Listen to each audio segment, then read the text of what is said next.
नमस्कार. मुद्दा महाराष्ट्राचा मध्ये मी विशाल पाटील आपल्या सगळ्यांचं स्वागत करतो आणि आता पाहणार आहोत आपण सविस्तर बातमीपत्र. तर नागपूरमध्ये हिवाळी अधिवेशनामध्ये महाविकास आघाडीकडून विधानसभा अध्यक्ष राहुल नार्वेकर यांच्या विरोधात महाविकास आघाडीकडून अविश्वास प्रस्ताव आणण्यात आलेला आहे आणि या संदर्भात महाविकास आघाडीकडून विधानसभा सचिव राजेंद्र भागवत यांना पत्र सोपवण्यात आलेले आहे. काँग्रेसचे सुनील केदार, शिवसेनेचे सुनील प्रभू, सुरेश वरपुडकर, अनिल पाटील यांनी हे पत्र सचिवांना दिलेलं आहे. मात्र या पत्रावर विरोधी पक्षनेते अजित पवार यांची सहीच नाहीये. विधानसभा अध्यक्षांवरती अविश्वास ठराव आणला याबद्दल मला काहीही माहिती नाही असं अजित पवारांनी म्हटलेलं आहे. यांनी याच्यात कोणतीही भूमिका मांडलेली नाही आणि म्हणून अशा पद्धतीने अतिवृष्टी असेल, सततचा पाऊस असेल, संत्रा उत्पादकांना दिलासा द्यायचा असेल, कोणताही निधी या सरकारने आतापर्यंत विदर्भाला नव्हे तर महाराष्ट्राला उभा करून दिला नाही आणि म्हणून हे सरकार असून नसल्यासारखं आहे, बुजगावणं स्वरूप हे सरकार आहे आणि ते प्रतिकात्मकरित्या आज महाविकास आघाडीच्या वतीनं इथं उभं करण्यात आलेलं होतं. या टोप्या घातलेल्या आहे, काळी टोपी राज्यपाल घालतात आपले.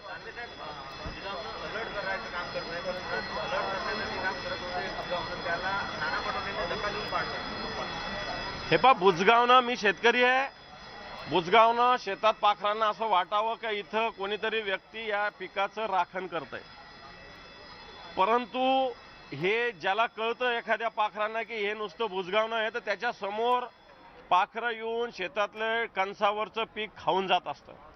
तसंच इथं झालेलं आहे. हे आहेत दोघे पण ते बुजगावणे स्वरूप आहे, कारण इथले गायरान खाल्ले जात आहेत, इथले भूखंड खाल्ले जातात, इथलं मेगा सिटी प्रोजेक्टमध्ये वेगवेगळ्या प्रकारे प्रकरणं पुढे येत आहेत आणि म्हणून हे सगळं चालू आहे, हे बुजगावण्यासमोर चालू आहे आणि म्हणून आम्ही बुजगावणे दाखवलेले. बुजगावणे अलर्ट करत असतात पण ज्यांना कळतं की हे बुजगावणं आहे त्याच ते पाखरं घाबरत नसतात. तशाच पद्धतीनं हे दोन बुजगावणे असल्यामुळे त्यांचे जे पाखरं आहेत ते घाबरत नाही. धन्यवाद. मला जी माहिती आहे, मला जे थोडंफार कळतं त्याच्यामध्ये त्यांच्यावर 1 वर्षाकरता अविश्वास ठरावच आणता येत नाही. मागे त्यांनी तो अविश्वास ठराव म्हणजे त्यांच्याकडचा विश्वासदर्शक ठराव मंजूर केलेला आहे, पण काय नक्की झालंय ते मी म्हणजे माहिती घेतल्यानंतर सांगू शकेल. आता मला आत्ताच्या घडीला तर काही माहिती नाही. जर माझं संमती असती तर माझी सही झाली असती ना. तेच आम्ही तो विधानसभा अध्यक्षावर अविश्वास आणायचं झालं तर 29 आमदारांच्या सह्या त्याच्यावर लागतात. आम्ही 47 आमदारांच्या सह्या दिलेल्या आहेत. त्याच्यामुळे बाळासाहेब थोरात नसतील, अशोक चव्हाण नसतील, या अजितदादा नसतील, म्हणून हा असा विषय नाही. महाविकास आघाडीच्या जवळपास सगळ्या आमदारांच्या त्याच्यामध्ये सह्या आहेत आणि त्या सह्या आपली दिलेल्या आहेत आणि नियमाप्रमाणे अविश्वास दाखल झालेला आहे. विधानसभा अध्यक्ष किंवा सरकार असेल हे काही करायला निघाले तर ते होऊ शकत नाही, कारण की हे लोकशाहीचं, राज्याचं सर्वोच्च मंदिर आहे, जनतेचं, आणि त्याच्यामध्ये लोकांच्या हिताचे निर्णय व्हावे, लोकप्रतिनिधीला त्याच्या जनतेच्या भावना मांडायला दिल्या पाहिजेत आणि ते होऊ शकत नसेल तर जी काही संसदीय व्यवस्थेमध्ये जे आयुध आहेत त्या आयुधाचा वापर करावा लागतो. अजितदादांचं काम हे आपल्याला सगळ्यांना माहिती आहे. जरी ते विरोधी पक्ष नेते असले तरी ते नियमामध्ये वागतात, नियमामध्ये त्यांची काम करण्याची कार्यप्रणाली आहे आणि त्यांनाच जर माहिती नसेल तर ते दुर्दैव आहे.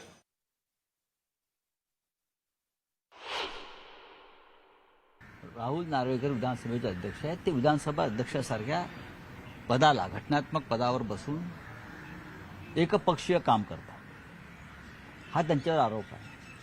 ते विरोधी पक्षांना बोलू देत नाही, ते लोकशाहीचा गळा होतो. पक्षाचे कार्यकर्ते असल्यासारखे वागतात, बोलतात, काम करतात. त्या खुर्चीवर बसल्यावर तुम्ही पक्षाची वस्त्र आणि पक्षाच्या चपला काढून ठेवला पाहिजे. दुर्दैवानं राहुल नार्वेकर अध्यक्ष झाल्यापासून हे होत नाहीये. विरोधी पक्षाचा आवाजच दाबायचा आणि विशेषतः शिवसेनेच्या लोकांना बोलूच द्यायचं नाही. शिवसेनेच्या सदस्यांनी बोलण्याची इच्छा व्यक्त केली की मुख्यमंत्री, उपमुख्यमंत्री काय इशारा करतात, खालून खाणाखुणा करतात, त्याच्यावर ते निर्णय घेतात. हे अत्यंत गंभीर अशी गोष्ट आहे. म्हणजे प्रोसिजरप्रमाणे तर 14 दिवसानंतर हा चर्चेला येईल आणि मेजॉरिटी भारतीय जनता पार्टी आणि एकनाथ शिंदेंची शिवसेना याची इतकी आहे की असल्या अविश्वासात ठरवणं काही फरक पडत नाही. तर अभिनेत्री तुनिशाच्या आत्महत्येनंतर मात्र या प्रकरणाला वेगळं वळण लागण्याची शक्यता वर्तवली जात असताना दुसरीकडे तिची आई पत्रकार परिषद घेतेय. थेट पाहूयात.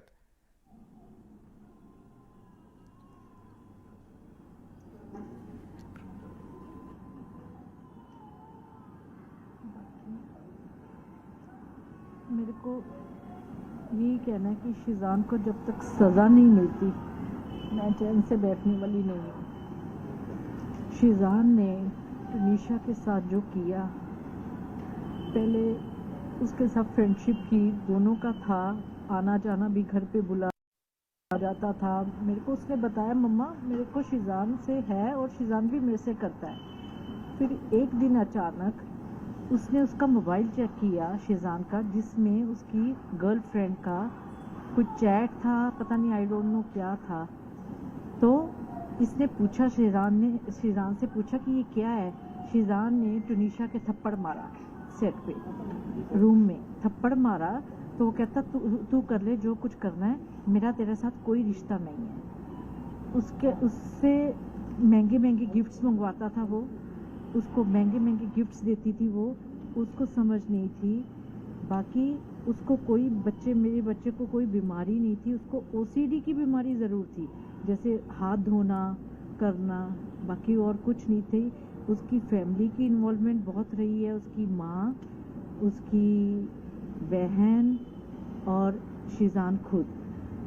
जब तेरा किसी मेरे को तुनिशा ने बोला कि मम्मी मेरे साथ धोखा हुआ है, मेरे को यूज़ किया गया है, मम्मा शिजान को बोलो कि वो वापस आ जाए. मैंने शिजान से बात की, मैं क्या शिजान ये क्या है कि तूने तुनिशा के साथ ऐसा क्यों किया. कहता आंटी सॉरी मैं कुछ नहीं कर सकता, जो करना करो. ये बात गलत है उसकी, उसको मैं छोड़ने वाली नहीं हूँ.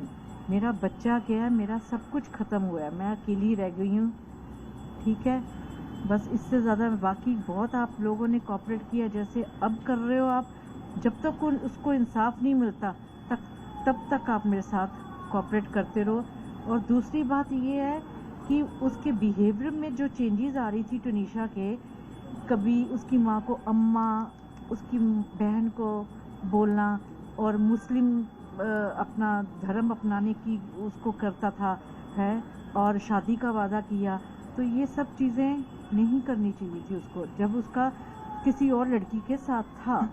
मैं बस इतना ही कहना चाहूँगी और मैं कुछ नहीं कहना चाहूँगी. एक तरह की आपने आरोप लगाया था कि मैम ड्रग्स जो है सीजन लिया करता था. क्या जानकारी थी आपके पास, किसने आपको जानकारी दी कि सीजन ड्रग्स लेता था? मेरे को तुनिशा ने बताया था. क्या बताया था? कि मम्मा शिजान ना नशा वशा करता है सेट पे, बस इसके ज़्यादा उसने मेरे से कोई बात नहीं की. उनकी माँ और उनकी बहन अंतिम संस्कार में आई थी, पलक नाज और उनकी माँ. उनकी फैमिली से आप लोगों के टर्म्स कैसे थे, रिलेशंस कैसे थे आपके साथ? देखो मेरे टर्म्स इतने ज़्यादा नहीं था जैसा, लेकिन तुनिशा का आना जाना बहुत बढ़ गया था, क्योंकि उसकी माँ उसको घर पे बुला लेती थी. तो घर पे आ, उसका जन्मदिन आया, उसने डेकोरेट कराया घर, केक लेके जा रही है, 25-25 हज़ार की गिफ्ट दे रही है तुनिशा उनको. ये सब चल रहा था. मैम आपने कहा कि मुस्लिम धर्म अपनाने के लिए क्या शिजान प्रेशराइज करता था? हाँ जी.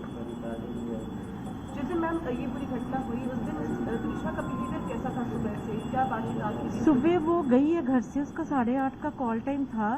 वो गई है घर से, कहती है okay mamma.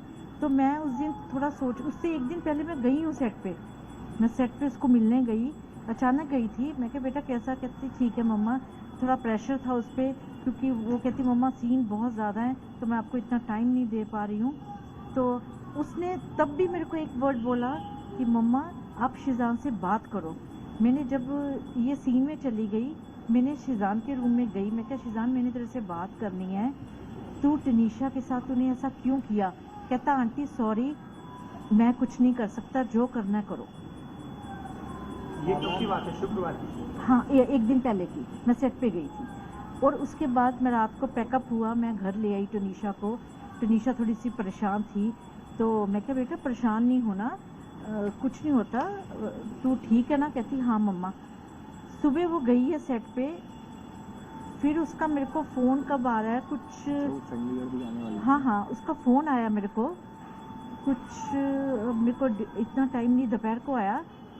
She is happy at that time, जिस दिन उसकी हुआ है उसने किया है कि मम्मा मेरा 2 दिन का ऑफ हो रहा है, मैं क्रिसमस मनाने चंडीगढ़ जाना चाहती हूँ।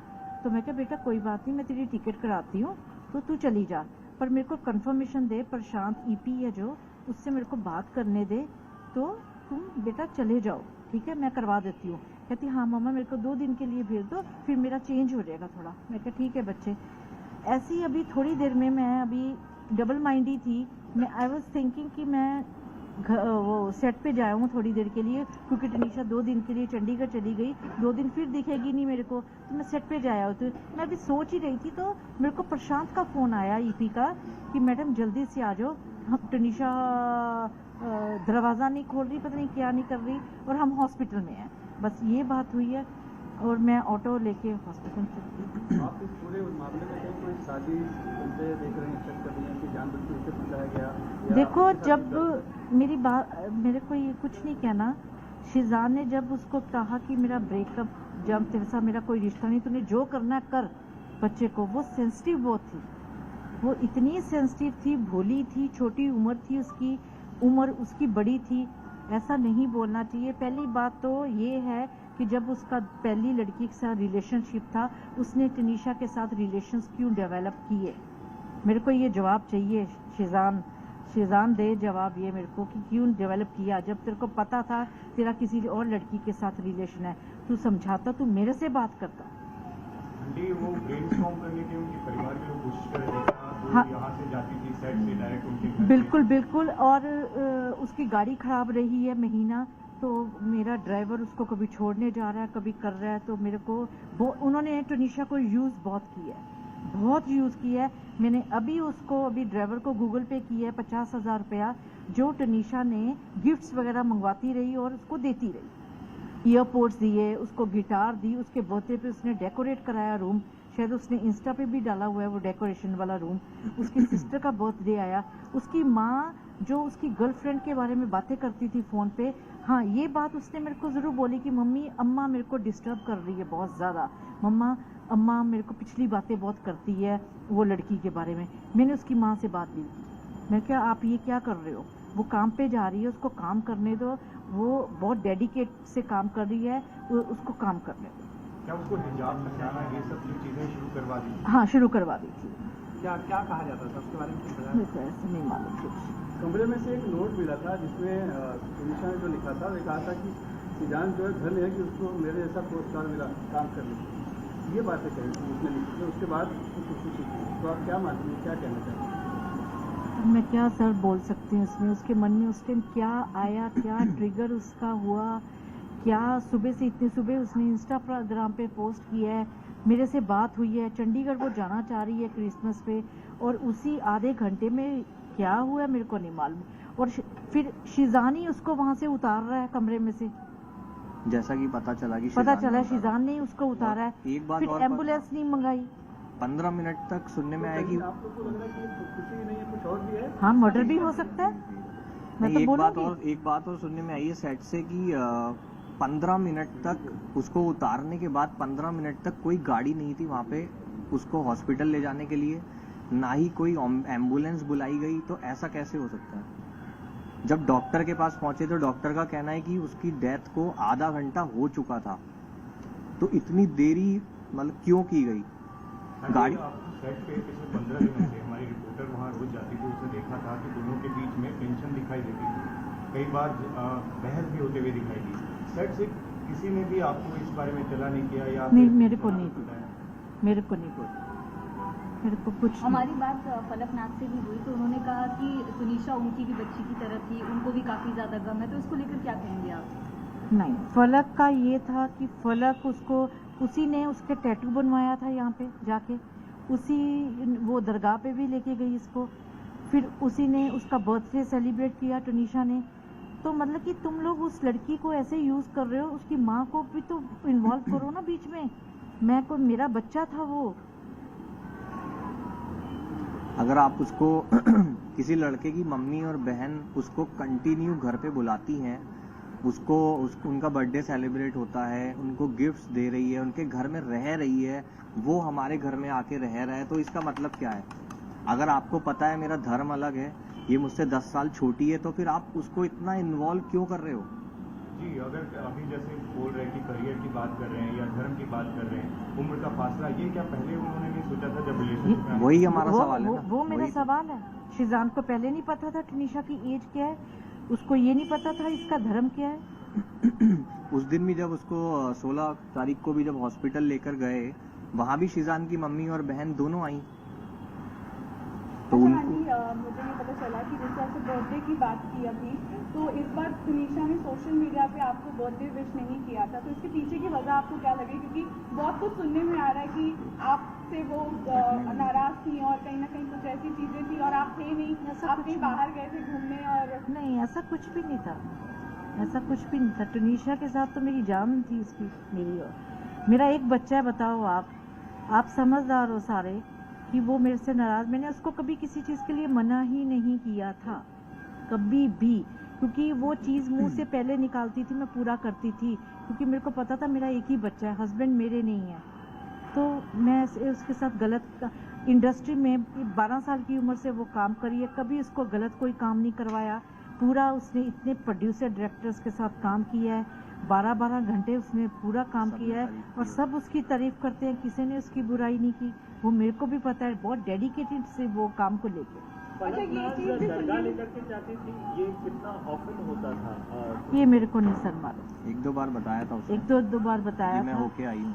होके आई, कौन सी दरगाह जाती? ये नहीं मेरे को और मालूम। कैसी तरह का टैटू बनवाया था आप जिसका जिक्र कर रहे हैं? उसने कुछ love above everything, love above everything, ये उसकी बहन लेके गई थी फलक उसको। भी उसको लेकर गई थी स्टूडियो में, क्योंकि स्टूडियो में। मम्मी को टैटू पसंद नहीं है, तो मेरे को टैटू इन्होंने पसंद मना नहीं किया था। था कि टैटू कभी मत बनवाना। अच्छा, उसने पहले पूछा था, फिर बट एक बात और, मेरे को डॉगी पसंद नहीं थी, डॉगी रखना मेरे को घर में पसंद नहीं थी। उसकी माँ ने डॉगी रखवाया घर पे, टनीशा से टनीशा ने पता कहाँ से पेमेंट की, और इसकी माँ ने उसको कहा कि बोरीवली में कोई है, वहाँ से डॉगी ले, मम्मी को सरप्राइज दे। जब मैं डर रही हूँ, मेरा कुछ नहीं है, तुम इतना ज्यादा उस लड़की को इन्वॉल्व तुम लोगों ने कर दिया और उसको एकदम से ऐसे छोड़ दिया उसको कि तू जो कर। उस 2-3 महीने में वो मेरे पे, हाँ, वो 2-3 महीने में वो हमारी मतलब मम्मी से काफी दूर धीरे धीरे हो गई थी वो। और सिर्फ वो उन लोगों के घर रोज जाना, हर दूसरे दिन जाना, और सिर्फ जो वो कहते थे वो वैसा ही करती जा वो रही थी। वैसे ही करती जा रही थी। बिहेवियर होने की वजह ये भी बोल रहे हैं कि उनके स्टेप फादर हैं कोई, और उनकी वजह से आपके और उनके बीच में अनबन होती थी, और जिसका जिक्र ऐसा कुछ भी नहीं, शिजान से किया था। ऐसा कुछ भी नहीं है, ऐसा कुछ भी नहीं है। मैम, जिस तरह से आप कह रहे हैं कि शिजान जो है उसकी वजह से ये हादसा हुआ है, उसे सजा मिलनी चाहिए, लेकिन साथ में आप उनके परिवार को भी मैं इन्वॉल्व कर रही हूँ। तो क्या आप मानते हैं कि उसके पीछे परिवार भी जिम्मेदार है? हाँ, बिल्कुल जिम्मेवार है, क्योंकि उसकी माँ जिम्मेवार है, जो 24 घंटे उसको फोन पे उसकी गर्लफ्रेंड की बातें, क्या मतलब है गर्लफ्रेंड की बातें करने का, जब आपको पता है बच्चा कितना सेंसिटिव है, बच्चा ठीक नहीं है, जो भी है, आप क्यों उससे बातें कर रही हो? तो मेरे से बात करना, कोई भी बात है तो मेरे से कर। अगर टनीशा से कोई गलती हुई तो मेरे से, माँ हूँ मैं उसकी, मैं आंटी नहीं थी उसकी, वो मेरे से बात करे कि हाँ जी टनीशा ऐसे कर रही है, मैं उसको समझाती कि बच्चे क्या बात है, मैं शो छोड़ देती, मेरे को लालच नहीं किसी चीज का था। आंटी, आपको नहीं लगता वो ओवर इन्वॉल्व हो गई थी, अपनी तरफ से ज्यादा कमिटमेंट देने की कोशिश कर रही थी, जैसे आप टैटू की बात कर रहे हो, लव वो नहीं, वो हो गई थी, मैं मानती हूँ, मैं वो शिजान की तरफ से आपको लग रहा था उतना था, क्योंकि ब्रेकअप करना, फिर क्योंकि शिजान का दूसरी लड़की के साथ रिलेशन था, उसको क्या पड़ी? अगर वो खाना नहीं खा रही सेट पे, ये खाना खा रहा आराम से, इसको कोई फर्क नहीं पड़ रहा, क्योंकि उसने 2-3 बार ही कहा है तूने जो करना कर। वो दिल पे ले गई, सेंसिटिव थी, बहुत सेंसिटिव थी टनीशा। वो सीरियस भी इसीलिए हुई ना, अगर एक लड़का अपनी माँ और बहन से किसी लड़की को ले जाके मिलवाता। तुनिशाचे आई यांची आता सुरू असलेली पत्रकार परिषद आपण पाहिली आणि शिजान खान आणि त्याचे कुटुंबीय कशा प्रकारे तुनिशाला त्रास देत होते असा थेट आरोप त्यांनी केलेला। त्यानंतर वळूयात पुढच्या महत्त्वाच्या बातमीकडे। क्रिकेटर रिषभ पंतच्या गाडीला देखील मोठा अपघात झालेला आहे। या अपघातामध्ये रिषभ पंत जखमी झालेला असून त्याच्यावर रुग्णालयामध्ये उपचार सुरू आहेत। दिल्लीहून परतताना हम्मतपूरजवळ त्याच्या गाडीला अपघात झाला. अपघात इतका भीषण होता की अपघातानंतर त्याची गाडी पूर्णपणे जळून खाक झालेली आहे. हरिद्वार जिल्ह्यामधील मंगळूर आणि नरसन दरम्यान क्रिकेटपटू रिषभ पंतच्या कारला हा अपघात झालेला आहे. तर रुरकी सिव्हिल हॉस्पिटलमध्ये प्राथमिक उपचार केल्यानंतर त्याला देहरादूनच्या मॅक्स हॉस्पिटलमध्ये हलवण्यात आलं. स्वास्थ्य लाभ हो सके। एक्सीडेंट का जो स्पॉट है वो नारसन चौकी से लगभग 1 किलोमीटर रुड़की की ओर ये घटनास्थल है। वहाँ से अभी कार को क्रेन की मदद से हटा दिया गया है ताकि यातायात सुचारू रूप से चल सके। हॉस्पिटल में आए हैं और इनिशियली डॉक्टर्स की टीम उनकी देखभाल कर रही है, अंडर इवैल्यूएशन है वो, और कुछ जांचों के बाद ही हम आगे डिटेल बता पाएंगे। और फिलहाल वो स्थिर हैं और ऐसी कोई चिंता की बात अभी लग नहीं रही है। डॉक्टर्स की टीम पूरा इवैल्यूएशन कर ले, उसके बाद एक डिटेल मेडिकल बुलेटिन। अभी ऑर्थोपेडिक्स जो कि हड्डी रोग विशेषज्ञ होते हैं और प्लास्टिक सर्जन जो कि एब्रेजन वगैरह अगर कुछ चोट लगती है उसका मेन उसी का इलाज हम कर रहे हैं। बाकी जो अंदर की पूरा इवैल्यूएशन के बाद ही कोई हम देख पाएंगे कि अगर कोई गंभीर चोट है या नहीं है। तर रिषभ पंतच्या गाडीनं ज्यावेळेला पेट घेतलेला आहे त्यावेळेची ही दृश्य आपण यावेळेला पाहतोय. सुरुवातीला ही गाडी ज्या ठिकाणी गेली त्या ठिकाणी थेटपणे तिचा अपघात झाल्यानंतर पेट घेतल्याचं आपण पाहतोय. तर यामध्ये रिषभ पंतला देखील दुखापत झाल्याचं कळतं. रिषभ पंतच्या कारला ही संपूर्णपणे आग लागलेली होती आणि आगीत ही कार पूर्णपणे जळून खाक झालेली आहे. या अपघाताचा थरार जसा सीसीटीव्ही कॅमेऱ्यामध्ये कैद झाला तसंच रस्त्यावरून जात असलेल्या अनेकांनी देखील हा संपूर्ण प्रकार त्या ठिकाणी कैद केलेला आहे. सीसीटीव्हीच्या माध्यमातून अपघाताची भीषणता आणि त्यानंतर पेटलेली कार. तर मुद्दा महाराष्ट्राचा मध्ये वेळ झाली. आणखी एका छोट्याशा ब्रेकची आम्ही लगेच परततोय.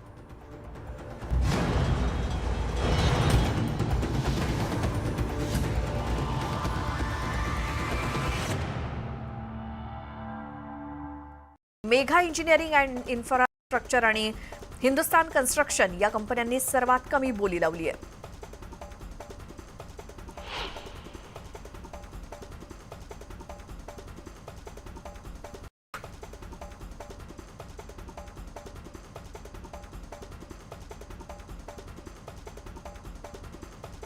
रेल्वेनं यंदा तिकीट तपासणीतून भरघोस उत्पन्न मिळवलंय. मध्य रेल्वेनं 240.15 कोटी रुपये इतकं सर्वात जास्त उत्पन्न यंदा मिळवलंय.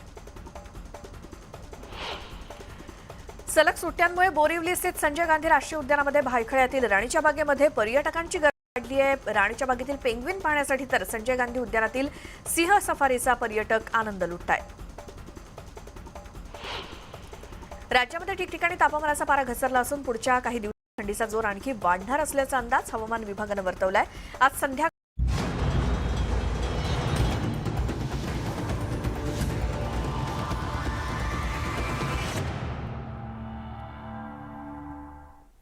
ब्रेकनंतर आपल्या सगळ्यांचं पुन्हा एकदा स्वागत. पुण्यामधील भारतीय विद्यापीठ पोलीस स्टेशनच्या हद्दीमध्ये असणाऱ्या सिंहगड लॉ कॉलेज परिसरामध्ये 2 तरुणांनी हातात कोयते घेऊन दहशत निर्माण करण्याचा धक्कादायक प्रकार समोर आलेला होता.